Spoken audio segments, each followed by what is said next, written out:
Hey everybody, Matt Burke here. Tonight I'm going to be reviewing Conan the Barbarian, issue 11 by Titan, and Heroic Signatures.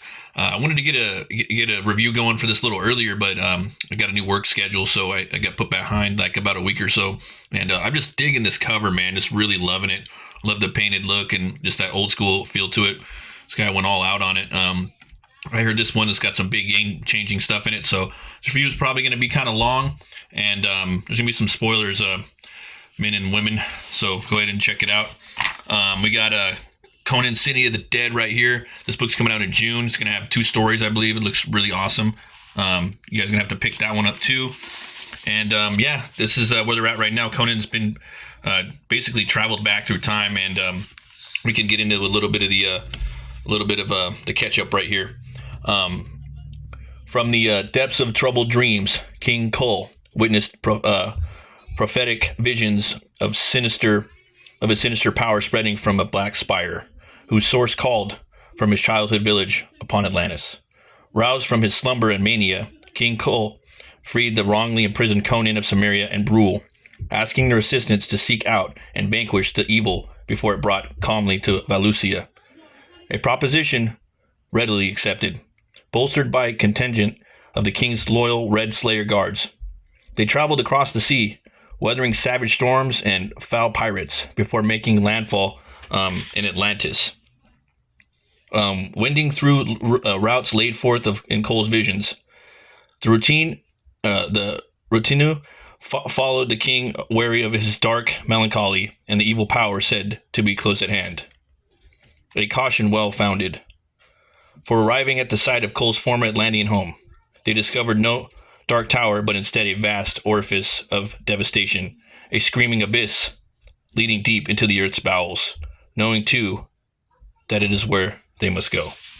So right now we're going to jump back into a situation that happened where Conan met he's having a vision from this basically it's like an alien, to make it simple, or a different entity from another dimension, and it's a classic character from Tower of the Elephant, and it's this elephant, like anthropomorphic alien, pretty much. That if you guys haven't read Tower of the Elephant in Howard's way, or even like in other forms, go check it out. It's freaking awesome. There's a dude online that actually did a short of it. I can put a link in the description. He dropped that like this week. It's freaking awesome. It kind of looks like in the style of Primal, so I'll put that in there. But this was a scene where he talked to him, and I commend the writer, Jim Zub, for putting that. It's a deep cut, and this story just flows really good. But basically, we're jumping back to that little conversation they had, and there was a little more to that conversation that we didn't all get. So, did the wise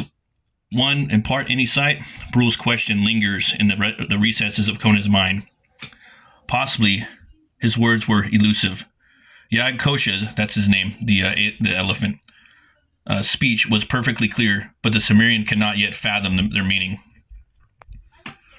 Are you not in your proper place or time, Sumerian? Your searing soul has been set adrift, untethered and unintended. This is the past. As you see it, yes, though this time does not conform to such simple structures for those more than mortal outsiders, spirits, or others you may call gods. They see cycles beyond age or season and use them accordingly. So right here, mortal man is trapped in a prison of the present or madness of their memories. I am no prisoner. Indeed, through forces I do not yet comprehend, your spirit has been sent spiraling to this moment, a key juncture upon which the future may be made or unmade. Who has done this to you? Why have they expended such defiant power? I do not yet know.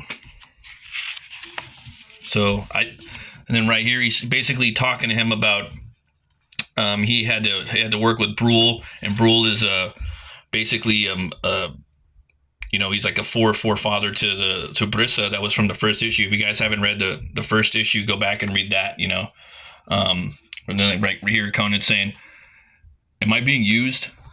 Is that such a surprise? In ages yet to come, I use you to exact my vengeance." So you see my fate as well. Unfortunately, such sight ends at my death, a cycle I am bound to, a limitation of this physical form. But at this moment, you do not carry such limitations. Mortals see you as yourself. On the other hand, I see only the absence of your form, a hole in the air, where you are yet should not be, where your fate's not already entwined. You would be invisible to me. Are you like entwined with another, a woman, a Pict named Brissa, or and her ancestor Brule? Then you must follow them where the winding path leads. So basically, tell them stick with Brule, or see what's going to happen. And right now they're going back. If you guys read the last issue, go back and read it. And now we're jumping forward right here. Conan the Barbarian, The Age Unconquered, Part 3, Call from the Depths. So right here, they're Cole and Conan and Brule, they're traveling down into this crazy cavern right here. And they come upon these giant structures right here. And Cole, he's telling them basically, we think ourselves most evolved race, but these warriors of pre-Atlantis would have towered over their enemies, and if they live now, would surely have slain or enslaved. And so here we keep going. While the discussion continues around the origin of the giant arms and armor, Conan's attention is drawn instead to the decoration amongst the stone. A strange carving, depicting a winged wise, perhaps even Yakosha himself. Yeah, I love how they're putting Yakosha in here and kind of building it into the lore. It's pretty organic and awesome. Again, kudos to the writer, Zub. I do not understand any of these riddles you speak, nor should you. To gaze beyond mortal means you should shatter your mind and ruin any hope you have of returning to the time your birth and of my death. And he's still communicating with him. Riddles of steel, riddles of the soul. These questions of conscience may only be solved at the end of all things, and even then, the answer may elude you.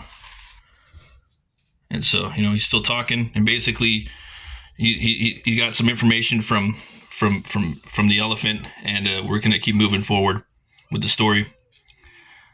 Are a king's word not enough to get your attention? I was distracted. So he was still, he's having the visions. He's thinking about it. Loving the artwork in here, just the chill stuff, that De La Torre is doing. This place is a maze of compelling sights of the perplexing past, but we must press on. And so they come upon this massive door right here, and it has been sealed. Basically, Cole's telling him, yes, to keep us out or keep something within. He looks at it. Whatever the case, it bears the way to answers we seek. So we must break through. So they start hacking at it, and then there's a little seam of light that's shifting through. Hold on one sec. Got to get a little rum break right here. A little bit of that Sailor Jerry with some Polar seltzer. It's pretty good. So they get through there, and then lo and behold, as a thin shaft of light touches the darkness within for the first time in ages uncounted, Conan sees a flicker of movement and hears guttural snarls. What in the 10 heathens hells? And I love this right here, man. Look at that. Look at that double page spread. Just going to town. Oh, man, this is awesome right here. Then the door bursts open and a subterranean horde surges to attack. Yeah, this is what we want right here, man. This is what we want. And then right here you're gonna get this awesome battle sequence. Balka and Hothath. How could these beasts have lived in there without food or air? Oh, I think I have an idea. Worry about that after we ensure our own survival. And he just buries. He's got to bury the hatchet. Okay, and this is the lady that Conan hooked up with on the ship. My liege, there are too many. We need to retreat. No, if we scatter into shadow, they'll have their advantage and tear us apart. Stay in the light. And he just thumping him right there. Again, man, this art, it's just all the motion right here. You can just feel the kinetic energy and it's totally alive. They're grabbing her. Conan's just like, nah, dude, that's my chick right now. The battle rages underground, and its animalistic squeals and cries of pain echo off the ancient stone walls. Look at Cole, man. He's getting his little, oh man, right through the face, right through the mouth. He said a mouthful, and then he got a belly full. Despite the chaos and clatter, Brule, the spear slayer, proves his namesake, and Cole, the king, holds his ground. Oh, dude, right here, and then Conan gets his. That'd be a good little shirt right there, right? They got both their finishing moves. Finish him! Devils take you. While Conan forces back his foes and tries to clear the way for the Red Slayers to regroup. Another one, dude, just burying it. This guy looks like he's biting him while he's got him in a headlock. This is brutal, man. Fucking metal, man. Yet for every fallen foe, more of the disturbing underdwellers swell forth from the darkness. As even the well-trained royal guards struggle to stay alive. Damn, this is fucking scary, man. Scary fucking dope. Despite the death of allies around him, the Cimmerian will not give in to despair. As long as his body draws breath, he will bring brutal force and blade to bear to devastating effect. He's just throwing the axe. Fucking awesome, man. Man, how many decades has it been since we fucking got Conan like this? Like, what, at least 3? Maybe 4? Take my arm. I'll get you to safety. It's, he's trying to save his chick, dude. You got Cole over here. At last, the tide shifts in our favor, friends. We have them for now. Do not yield. It's too late. Classic shot right there, man. Pretty fucked up. They shared a warm moment aboard the ship, a fleeting bit of fun, and just another corpse on this cursed quest. Yeah, that's pretty messed up. Well fought, my slayers. The enemy is vanquished, thanks to your great courage. Conan is surprised when King kneels before his fallen fighters. The king's voice quakes with deep remorse as he prays that their souls are sent back to the surface. I swear these sacrifices shall not be in vain. Such a pact is not made lightly. Let's see here. All right, cool, man. This is a really cool laid out shot right here. Really cool borders and panels. I love this like organic draftsmanship of storytelling of sequential art. It's fucking awesome. So right here, the group carries on with Cole, Conan, Brule, and a single slayer named Goric, left to delve deeper still. The lair of the underdwellers is a fetid animalistic space filled with hundreds of corpses trampled and eaten by twisted kin. Ooh, that's fucking gross, dude. Countless generations of inbred souls living and dying in the dark. Damn, dude, that's fucking that's creepy, dude. It's scary, man. It makes it even more creepy and scary. Beyond that inhuman horror, there are more barren tunnels lost to time. The natural caverns that vault wide into massive chambers where underground rivers roar. Despite the size of these subterranean structures, the air feels thick and labored, stained with the smell of endless death. And with each step through the halls of prehistory, Cole's intensity grows, as does his group's concern. Pick up the pace, men. I sense our goal is close at hand. Yeah, see, just loving that, man. So they're dealing with some inbred, like, pre-Neanderthalic primates, man. They're just, and who knows, man? Like, if you hear about like studies about the Neanderthals now, I don't know if you guys watched Y-Files, but check out that video about Neanderthals. Oh man, if you guys haven't seen that, oh my god, that's one of the coolest videos I've seen on YouTube in the last 5 years. The king of Valusia's instincts are eerily accurate. As moments later, the group uncovers an ancient sepulcher, a burial chamber as old as Atlantis. Look, there, my friends, the sarcophagus in the center. Can you feel it? It's different from the others. Dull on its surface, with a strange gleam beneath. My king, please, I know we've traveled far, but we must approach with caution. Caution? Did caution slay Borna and liberate fair Valusia? Did caution crush the shape changers who conspired against my throne? No. Ah! So no, he's getting a little antsy. He's getting a little mad at Cole, man. But I can't fucking blame him. You know what I mean? Here we go. Legions are born from the brave and the bold. He's lost his mind to mania and more. Solid stone and sealed for centuries.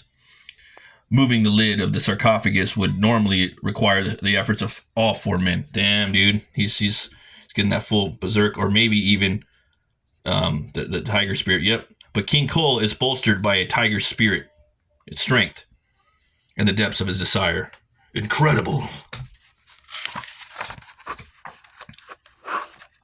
So I love this part right here. It kind of reminds me of the sword from Conan the Barbarian with Arnold Schwarzenegger. It's not, but it kind of reminds me of it, which is kind of cool because he finds the in that movie, in the Milius film, Schwarzenegger finds Cole. Cole's sitting there in his throne, dead, and he takes the sword of him. That's what I always wanted it to be. Simple, it seems, a corpse wrapped in an old cloth and the weapon it once wielded. But Cole knows it is so much more. An Atlantean sword for the Atlantean king, a symbol of my sovereignty, my sovereign authority, now and forevermore. Yeah, that's a pretty badass picture right there. Man, I love the art, man. So inspiring. Love the ink work. They're gonna have to release a black and white of like collected omnibus or something someday. All this way for a sword? Cole, be careful. We do not know what baneful power lay within that weapon. I fear we'll find out soon enough. The Sumerian's ominous words ring true as a swirling and chorus of cackling echoes, or voices echo through the chamber. Forevermore. Get ready. Your idealistic bravado would be almost charming if it wasn't so tediously infiltrating. The echoes and shadows twist inward around a dark figure as it rises from the grave. The blade is mine. Now this, I didn't fucking expect. This was the big thing about this. So we're gonna talk about this a little bit in a minute. And your vaunted sovereign authority ends here. With a single thrust, the ancient weapon effortlessly stabs through the king of Valusias so quickly he doesn't even have time to cry out. While his allies stand stunned by the sudden attack upon their friend and ruler. You damn demon! A pretty description for a petty mind. The meek minions of hell are nothing compared to the power I wield. A shockwave of death magic explodes from the corpse's shriveled fingers, rapturing the soul of the brave royal bodyguard. Nog! Crom. Conan tries to charge forth into the fray, but his physical form suddenly shudders as the tethers that keep him within the Thurian age struggle to stay alive. So he's kind of probably shifting back in time, but he's witnessing this and he's there too as well. Now you see, Spear Slayer, this is your end. Thulsa Doom is reborn, and with Cole dead, by my hand, I shall rule all ages unconquered. So yeah, that's pretty fucking badass, man. I didn't expect Thulsa Doom to come back like that. I mean, I had a feeling it was going to come back, and it seems like they paid homage a little bit to the Conan movie a little bit, which is cool. Thulsa Doom is the OG villain. It's the villain that most people kind of know about with Conan from the John Milius movie. So I can see why they put him in here. He looks metal as fuck. He's a cool villain, and I don't know. It's about time that he gets his due propers. Is if I may be so bold. So we're gonna be dealing with the Terror Undreamed Of next. If you guys haven't picked this one up, pick it up. It's even better than the first one. Savage Sword #2. First one's dope as fuck, but I mean, get them both. But I mean, it's getting better. So they're putting a lot of TLC and love in these books. So right here, they're gonna talk about the real Thulsa Doom. The real Thulsa Doom, Skullface, Sorcerer of the Thurian Age. Let's see here. And if you guys don't know, like that's what everything comes from Thulsa Doom. as far as like Skeletor and whatnot. There's a bunch of different, you know, things that kind of were inspired by or ripped from Thulsa Doom. Cole tore the veil away with one motion and recoiled with a gasp. The face of the man was a bare white skull, in whose eye sockets flamed livid fire. Thulsa Doom, Robert E. Howard, the cat in the skull. Thulsa Doom is probably best known today as one of the great cinematic villains of all time, portrayed by the legendary James Earl Jones in Conan the Barbarian 1982, opposite Arnold Schwarzenegger. But the character's origins go back nearly a century, where he appeared as the antagonist in one of Robert E. Howard's Cole stories, The Cat and the Skull, written in 1928. Although it was not published during Howard's lifetime, the story finally saw print in paperback form in 1967. A few years later, when Cole became a recurring character in Marvel Comics, Thulsa Doom soon became his arch-nemesis. In the Conan film, Thulsa Doom is an ancient sorcerer and the leader of a snake cult, but actually bears very little resemblance to the original character beyond that name. Instead, the film version was more loosely based on the Thassamon and the Stygian wizard that appears in several Conan stories. The original Thulsa Doom was a powerful undead sorcerer depicted with the metal-as-fuck skull-like head, very much the prototype of the Lich in Dungeons & Dragons.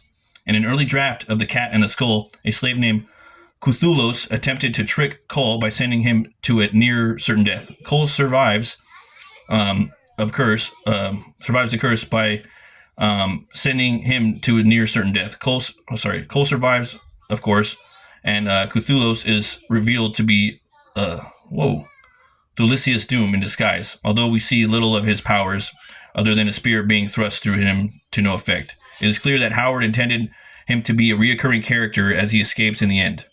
After some minor revisions, including changing the character's name to the more familiar Thulsa Doom, Howard submitted the story to Weird Tales, but unfortunately it was rejected. It was entirely the end of the character. However, as Howard immediately began writing a novella-linked weird detective story set in modern times featuring a resurrected Atlantean sorcerer named Cthulhu, damn, that's a fucking metal name, with a skull for a head. Clearly a repurposed version of the Thulsa Doom. Cthulhu was a frightening criminal mastermind in the mold of Sax Rohmer's Fu Manchu, who becomes the head of a vast underworld network. This tale, entitled Skullface, and serialized in Weird Tales in 1928, finally gives us a glimpse of what Thulsa Doom could have been with potential fully realized. Howard would later revisit the theme of the long-dead sorcerer brought back to life with several Conan antagonists such as Thugran Kothan and Zaltutan, and the idea would subsequently be used by other fantasy writers such as Clark Ashton Smith, Fritz Leiber, and Gardner F. Fox. With the undead wizard metaphorically resurrected in the 1960s and 1970s, Thulsa Doom became directly or indirectly the inspiration for the skull-headed sorcerer archetype, from Skeletor and Masters of the Universe to the Lich and Adventure Time to Voldemort in the Harry Potter novels. This classic foe of Cole and later Conan is just one more example that helps solidify Howard as one of the great pioneers of fantastic fiction. Now, yeah, fantastic fiction, but also I would say just like in comic book form, man, like just there's so many skull characters like that with flames on their head now. Not now, but I mean, there always have been. This right here goes over the Phoenix and the Sword. This is the first Robert E. Howard Conan story, and they basically talk about two arguments of if it was either O or O Prince. So it could be either or. It's a pretty cool argument, but you guys can go into that. And yeah, man, I got this cover. I wanted this cover, and I got it. This one's awesome. I like this one too. This one's cool. Like, to me, this would be like what if Conan the Barbarian was done like a Disney movie. That's how I got that. This one's sick too, man. I like them all. They're all pretty cool, but I love this one.